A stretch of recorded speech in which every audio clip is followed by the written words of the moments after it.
It's you. You've become your own worst enemy, constantly performing for an audience that doesn't even exist, seeking approval from people who forgot your name 5 minutes after meeting you. Here's what nobody tells you about modern life. We've turned our existence into a 24/7 performance where the applause never comes, but we keep dancing anyway. We post, we speak, we react. We explain ourselves to strangers on the internet who wouldn't cross the street to help us. And in this endless noise, we've lost the one thing that actually matters, ourselves. The ancient Stoics had a term for this, prosos, which means attention to the present moment and care of the self. But here's the twist. They practiced it in complete silence. Marcus Aurelius, the most powerful man in the Roman Empire, could have commanded the attention of millions. Instead, he chose to write his deepest thoughts in a private journal, never intended for publication. Seneca, one of Rome's wealthiest men, regularly practiced voluntary poverty and silence. Epictetus, who went from slave to philosophy teacher, built his entire philosophy around one principle. Control what you can control, ignore everything else. These weren't hermits hiding from society. These were people at the peak of influence who understood something we've forgotten. Your power multiplies in silence. Today, I'm revealing 7 ancient rules that will teach you to become so focused on your own growth that other people's opinions become background noise. This isn't about becoming antisocial. It's about becoming unshakable. When you master these principles, you won't just change how others see you. You'll become someone even you didn't know you could be. But here's the catch. Most people will watch this video, nod along, maybe even take notes, and then go right back to seeking validation on social media. The difference between them and you are simple. Are you ready to actually implement what you learned today? If yes, prove it right now. Hit that like button, not for me, but as a commitment to yourself that you're serious about this transformation. And if you feel this message in your core, if you're tired of living for everyone except yourself, write this in the comments. I choose silence over noise. These 7 rules follow a specific sequence. Miss one, and the others won't work. Skip ahead, and you'll miss the foundation. Each rule builds on the previous one, creating an unbreakable chain of self-mastery that the Stoics called the discipline of desire. Number 1. Starve the noise. Every single morning, within minutes of opening your eyes, you make a choice that will determine whether you own your day or your day owns you. But here's the thing, you probably don't even realize you're making this choice. You reach for your phone, you check the notifications, you absorb someone else's problems, someone else's highlight reel, someone else's emergency, that somehow becomes your mental burden. And just like that, before you've even had your first cup of coffee, you've fed the monster. What is this monster? It's the endless suffocating noise of other people's opinions, judgments, expectations, and emotional chaos. It lives on your attention, grows stronger with your reactions, and becomes more demanding the more you feed it. And right now, it's probably running your life. You see someone's success story and suddenly question your own progress. You hear one criticism and spend 3 hours mentally defending yourself to someone who forgot about you 5 minutes later. You absorb news headlines like it's your personal responsibility to carry the world's anxiety. But here's what Epictetus understood 2,000 years ago that we've completely forgotten. Wealth consists in not having great possessions, but in having few wants. This former slave, who became one of history's greatest philosophers, wasn't just talking about money. He was talking about mental wealth, about being selective with what gets access to your mind. The Stoics understood that your thoughts create your reality, so they guarded their thoughts like their most precious possession. Here's your action plan to starve the noise starting today. Sacred morning hour. The first 60 minutes after you wake up belong to you and you alone. No phone, no news, no other people's energy. Just your thoughts, your intentions, your peace. This isn't luxury, it's necessity. Opinion fasting. When someone offers unsolicited advice about your life, practice what I call the water through a screen technique. Let it pass right through you. Smile, nod, and let it go. You're not required to absorb every opinion thrown your way. Defend nothing to no one. Stop explaining your choices to people who don't fund your life or share your bed. Your decisions are yours to make and yours to live with. The moment you stop defending your life to others is the moment you start living it. When you starve the noise, something magical happens. You start hearing your own voice again. You remember what you actually want versus what everyone thinks you should want. Your own thoughts become more interesting than anyone else's drama. You stop being an emotional ping-pong ball bouncing between other people's moods. You become unshakable, not because you're hard, but because you're centered in your own truth. Right now, identify one source of noise in your life. That news app sending constant notifications. That person who always has something negative to say about your choices. That social media account that makes you feel inadequate. Cut it off today. Starve it of your attention. Notice how much mental space that creates for what actually matters. Your growth, your peace, your authentic life. Number 2, move like nobody's watching. Right now, there's an invisible audience in your head. They're sitting in judgment of every decision you make, every risk you consider, every authentic impulse you have. And here's the shocking truth. Most of these judges don't even exist. You know that moment when you're about to do something bold, start that project, change your style, pursue that dream, and you suddenly freeze. Not from lack of ability, but from the weight of imaginary eyes watching you, waiting for you to stumble. Here's what will set you free. Those people you think are constantly evaluating your choices. They're too busy managing their own insecurities to spend much time thinking about yours. You've been living your life like you're the star of everyone else's movie, but the truth is, you're barely a background character in most people's daily thoughts. We've become prisoners of performances nobody asked us to give. Seneca, who advised emperors and owned vast wealth, understood this deeply.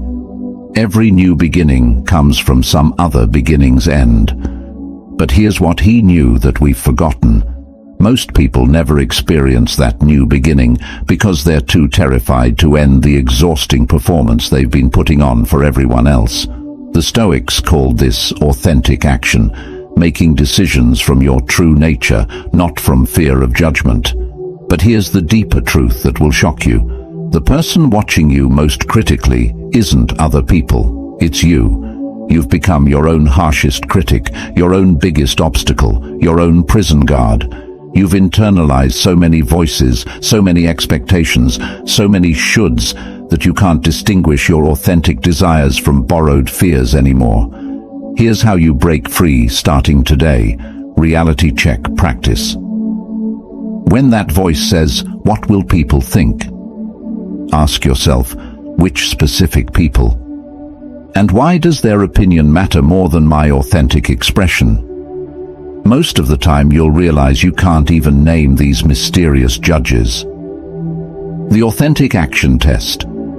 Before making any decision, ask, am I doing this from my center, or am I doing this to manage someone else's reaction to my life? If it's the latter, course correct immediately. Start small, build courage. Take that class you've been considering for months. Wear that outfit that makes you feel confident even if it's not your usual style. Speak up in meetings instead of staying silent. Each authentic action builds your courage muscle for bigger moves. Here's the beautiful paradox. When you move like nobody's watching, people actually start paying attention, but for the right reasons. Authenticity is magnetic. When people see someone living from their center, making decisions without constantly checking for approval, it gives them permission to do the same. You become not just free, but a source of freedom for others. Yes, some people might have commentary about your authentic choices. Perfect. Their discomfort with your authenticity is their issue to work through, not your problem to solve. You are not responsible for managing other people's reactions to your life. The most tragic thing would be reaching the end and realizing you spent your entire existence performing for an audience that wasn't even paying attention. If you're ready to stop living for invisible judges and start living from your authentic center, drop this in the comments. I live my life from my authentic center. This isn't just a comment. It's your declaration of independence from the prison of other people's expectations. Number 3. Keep your energy expensive. Here's a truth that will change how you see your life. Your energy is currency, and right now, you're probably giving it away for free to people who would never invest the same in you. Every morning, you wake up with a finite amount of mental, emotional, and physical energy. Imagine having $100 in your pocket. The critical question is, how are you spending it? Are you investing in people and activities that give you a return, or are you letting it drain away on things that leave you feeling empty and depleted? Take a mental inventory right now. How much of your precious energy goes to worrying about problems you can't solve? People who take constantly but never give back? Scrolling through content that makes you feel inadequate? Conversations that go nowhere and commitments you don't care about? Drama that isn't even yours to carry? If this feels uncomfortable, good. That discomfort is your inner wisdom telling you something needs to change. Marcus Aurelius, who could have scattered his attention across an entire empire, wrote, "Confine yourself to the present." Not because the past and future don't matter, but because spreading your energy across time, space, and other people's problems dilutes your power in the present moment. The Stoics understood that energy management is life management. When you treat your energy as finite and precious, every decision becomes intentional. When you keep your energy expensive, you're not being selfish, you're being strategic. You're recognizing that to show up fully for the people and things that truly matter, you must stop showing up halfway for everything else. This starts with the clean no, not the apologetic, over-explained no that most people give, but the clear, unjustified boundary. No, I can't take on that project right now. No, I won't be able to make it to that event. No, I don't want to discuss that topic. Period. No explanation needed. Here's where most people get this wrong. They think keeping energy expensive means being cold or distant. It's the opposite. When you're selective about where you spend your energy, you can be fully present for what you choose.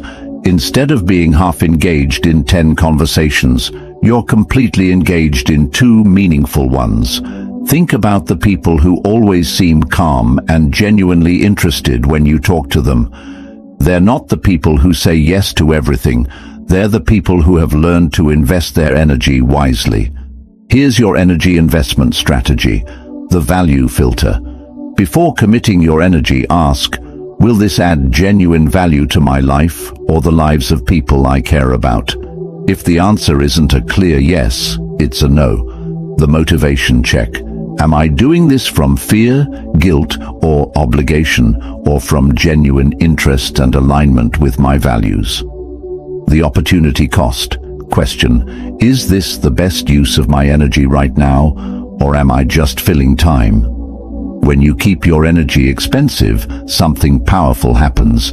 People start treating it with more respect. When you're not always available, your availability becomes valuable. When you don't engage with every piece of drama, your opinion becomes more meaningful.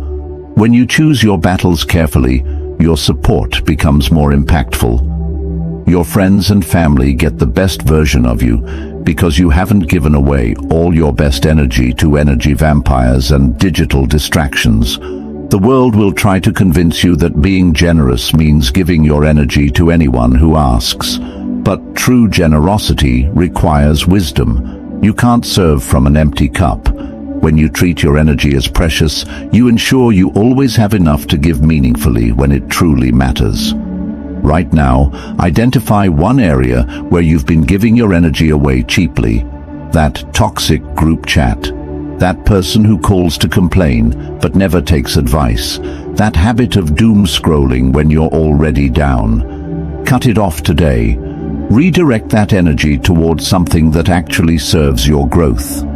If you're ready to start treating your energy like the precious resource it is, drop this in the comments. My energy is precious, and I invest it wisely.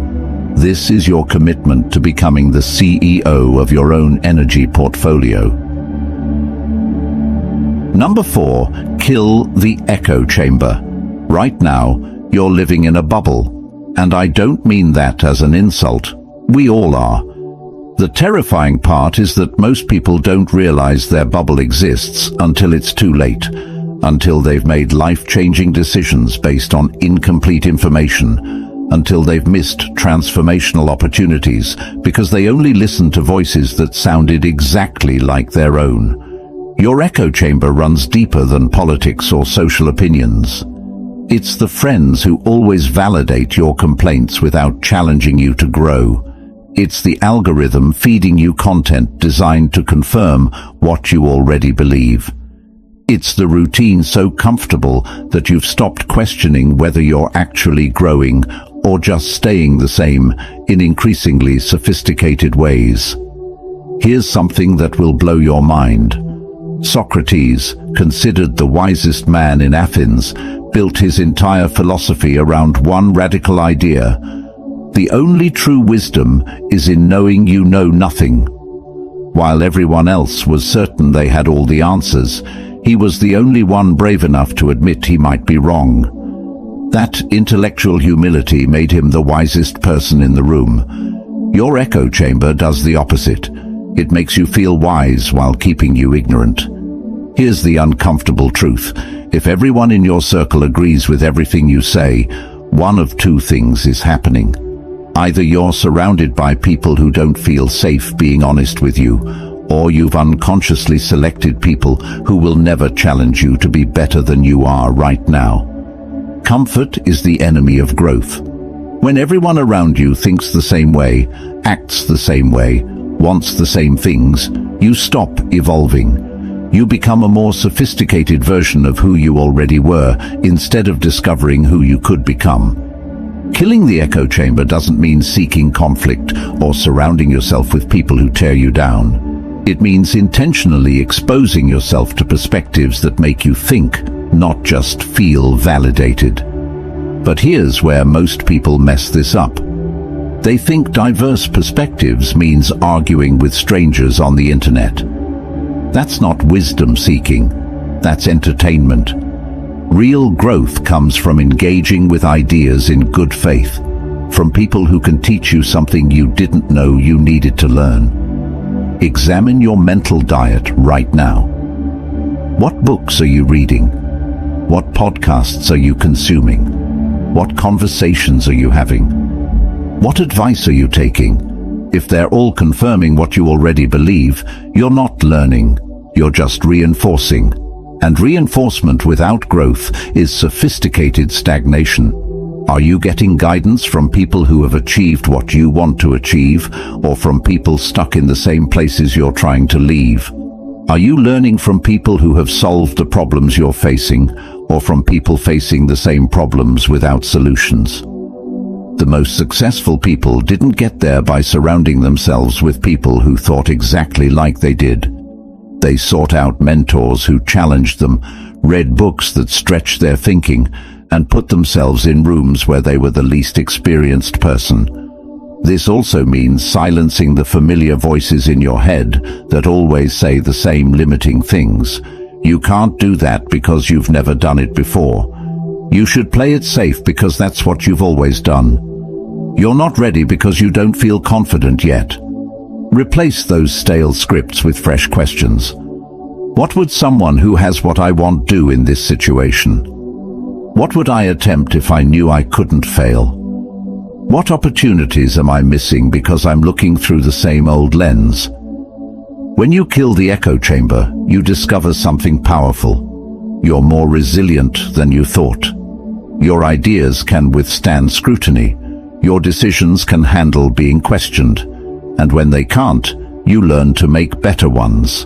The world needs people who think independently, who can see problems from multiple angles, who can bridge different perspectives instead of just defending one. But you can't become that person while living in a bubble that only reflects your own face back at you. Right now, identify one source of intellectual comfort you need to challenge.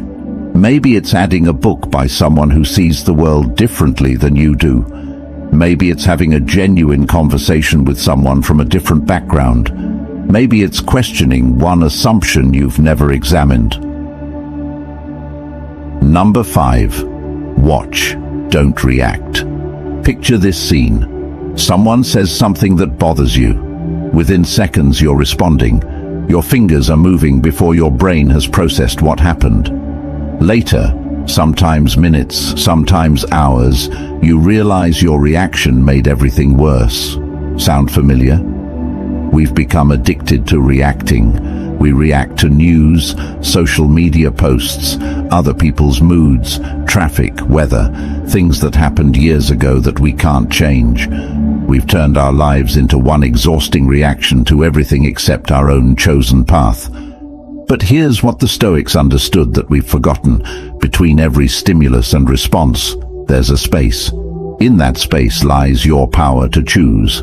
And that choice, not the thing that happened to you, determines the quality of your life. Epictetus, who knew suffering intimately, taught, "It's not what happens to you, but how you react to it that matters." Easy to read. Much harder when someone cuts you off in traffic, when your boss sends that passive-aggressive email, when your friend cancels plan last minute. But this is where your real strength is built. Not in the big dramatic moments, but in the small daily choices where you choose observation over reaction. Watching instead of reacting doesn't mean being passive. It means being intentional. It means creating space between what happens and what you do about it. It means recognizing that your immediate emotional response is information, not instruction. Think about your last strong reaction to someone's words. Your first instinct was probably to defend, correct, or make them understand your perspective. But what if you had watched instead? What if you had observed your emotional response with curiosity rather than immediately acting on it? Here's what you would have discovered. The intensity of your reaction probably had more to do with what was already happening inside you than with what they actually said.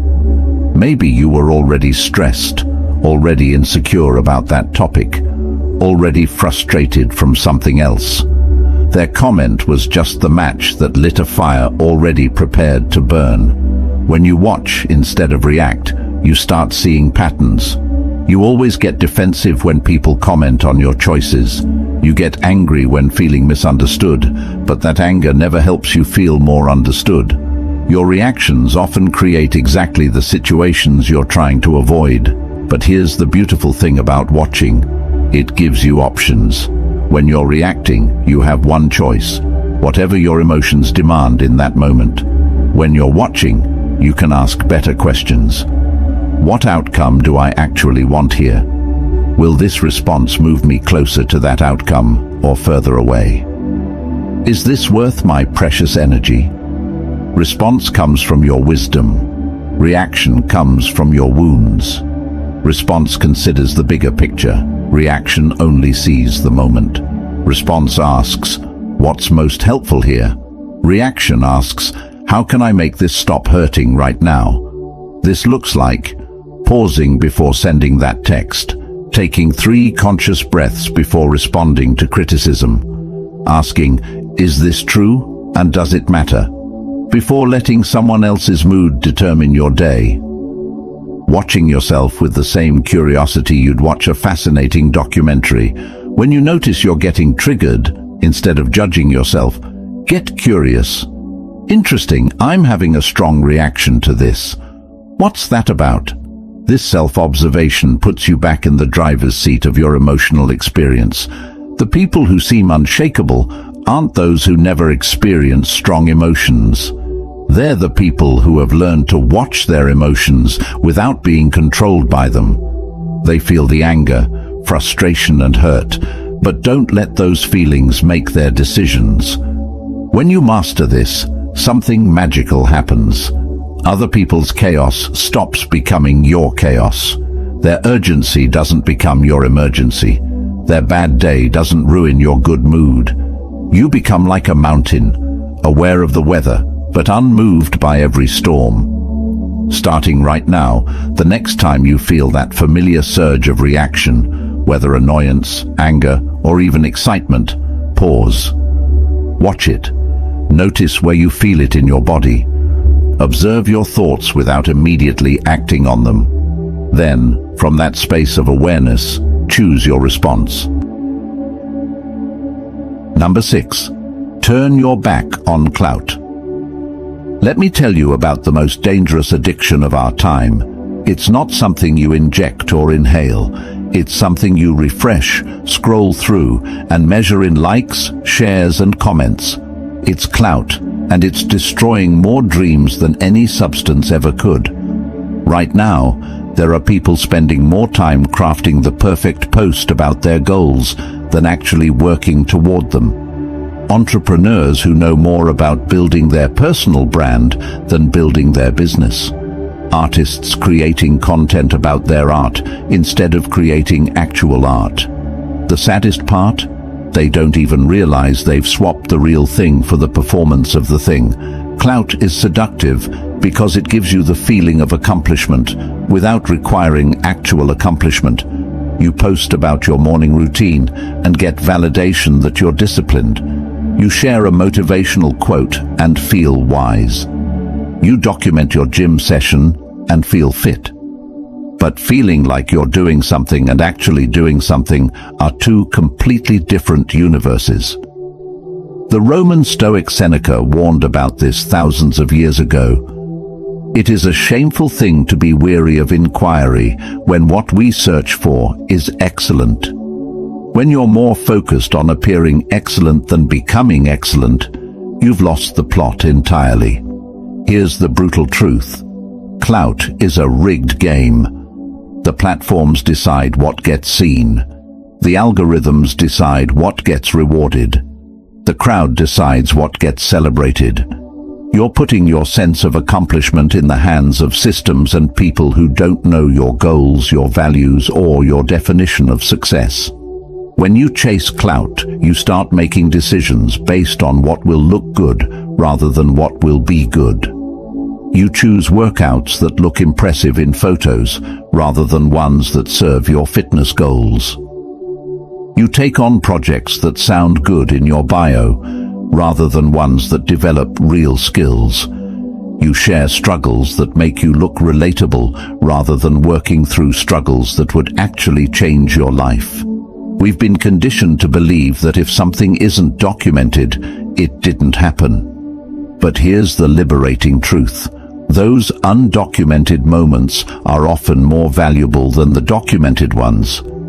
The book you read without posting about it still changed your mind. The breakthrough you didn't share still transformed you. The growth that happened in silence still counts. Turning your back on clout means reclaiming your own scoreboard. It means measuring success by how you feel when your head hits the pillow, not by how many people liked your post that day. It means building skills that matter to you, relationships that fulfill you, and experiences that change you, regardless of whether anyone else knows about them. This doesn't mean you can never share your life or work. It means you share from genuine connection rather than desperate validation. The work comes first and the sharing is secondary. You're building something real and occasionally letting people see it, rather than building a facade and desperately trying to make it look real. Some of the most successful people you've never heard of turned their back on clout early. They spent their time building instead of broadcasting, learning instead of lecturing, creating instead of curating their image. They made mistakes in private, celebrated wins in private, and showed up in public only when they had something genuinely valuable to offer. When you turn your back on clout, you discover something incredible. You're more interesting when you're not trying to be interesting. You're more successful when you're not performing success. You're more confident when you're not seeking confidence from others. The energy you used to spend managing your image can be redirected toward actually becoming the person you've been pretending to be. Right now, identify one area where you've been chasing clout instead of substance. Your fitness journey, your business, your relationships, your learning. Ask yourself, what would I do differently if no one was watching? What goals would I pursue if I couldn't post about them? What changes would I make if I had to measure progress purely by my own standards? Do that. Build in private. Grow in silence. Let your results speak louder than your posts ever could. Number 7. Protect your comeback story. Here's something nobody talks about.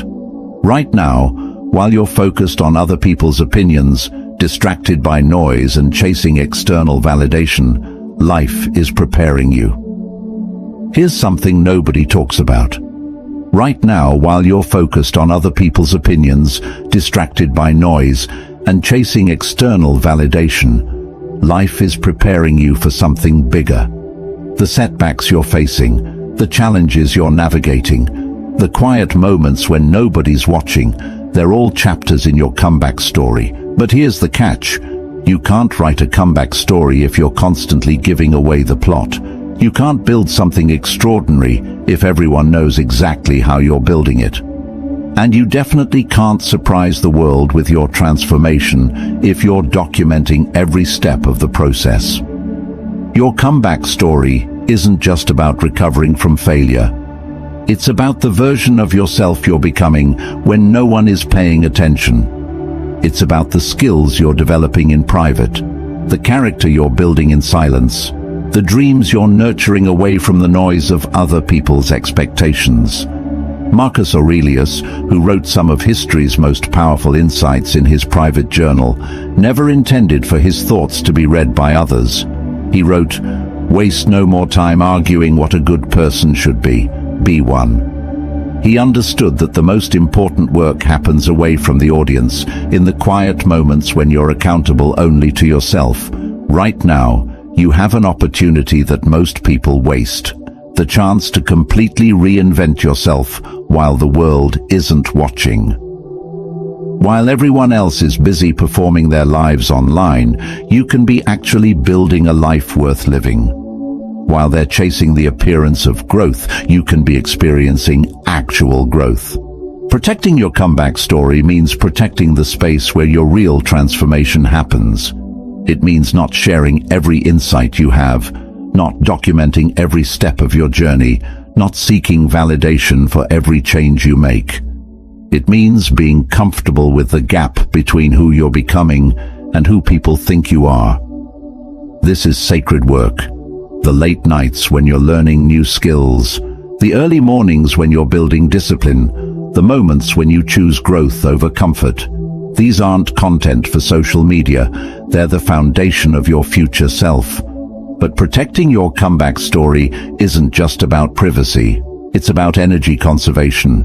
Every time you share your goals, your brain gets a hit of satisfaction as if you've already achieved them. Every time you explain your process, you lose motivation to continue the process.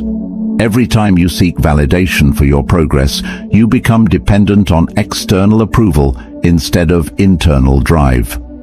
Think about the most impressive transformations you've witnessed. The person who quietly lost 50 pounds, the friend who learned a new language, the colleague who built a side business into their main income. I bet they didn't document every step. I bet they worked in relative silence and then showed up transformed. That's the power of protecting your comeback story. This doesn't mean becoming secretive or dishonest. It means becoming selective. You share your journey with people invested in your growth, not with people just consuming your content. You discuss goals with mentors who can help you achieve them, not with everyone who will listen. Your comeback story is being written right now, in this moment, with the choice you make after finishing this video. Will you continue to live for the audience, or will you start building for the future? Will you keep performing your life, or will you start actually living it? The most powerful comebacks happen when people least expect them. When you've been quiet, when you've been working, when you've been building something in the background while everyone else thought you were standing still. That's when you reveal not just what you've accomplished, but who you've become. Your comeback story isn't about proving anything to anyone else. It's about proving something to yourself, that you can commit to growth even when no one is cheering, that you can stay focused on your path even when it's not glamorous, that you can become the person you've always known you could be. The world is noisy. Your comeback story should be quiet until it's ready to roar. If you're ready to stop giving away your story and start writing it in the silence of your own dedication, drop this in the comments. I am writing my comeback story in silence. This is your commitment to building something real while the world is distracted by everything fake. So here we are at the end of these 7 rules, but really at the beginning of something much more important, your decision about how you want to live the rest of your life. We've explored starving the noise, moving like nobody's watching, keeping your energy expensive, killing your echo chamber, watching without reacting, turning your back on clout, and protecting your comeback story. But all of these rules point to one fundamental truth. The most powerful thing you can do in this noisy, chaotic, attention-seeking world is to turn inward and focus on becoming who you're meant to be. When you master these 7 rules, you don't just change how you interact with the world, you change how the world interacts with you. People start respecting your boundaries because you respect them. They start valuing your time because you value it. They start seeing you as centered and grounded because that's exactly what you become. But most importantly, you start respecting yourself. You stop looking for external validation because you've developed internal validation. You stop needing the world's permission because you've learned to give yourself permission. You stop waiting for someone else to believe in your dreams because you've become your own biggest supporter. This journey isn't easy, and it's not quick.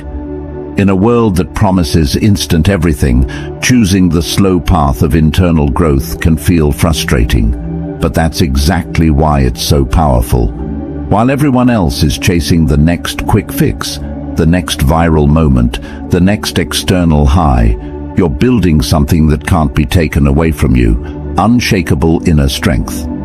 Start today. Pick one rule that resonated with you most and begin implementing it immediately. Remember, you don't need to wait for Monday or next month or until you feel ready. You just need to start. If this video helped you see something differently about yourself or your life, hit that like button, share it with someone who needs to hear this message, drop a comment letting me know which rule hit you the most, and subscribe to the channel. We're building something special here, a community of people who choose growth over noise, substance over show, and inner peace over external chaos. The world needs more people who focus on themselves, not out of selfishness, but out of wisdom. Because when you're centered, grounded, and clear about who you are and where you're going, you don't just improve your own life. You become a source of calm and strength for everyone around you.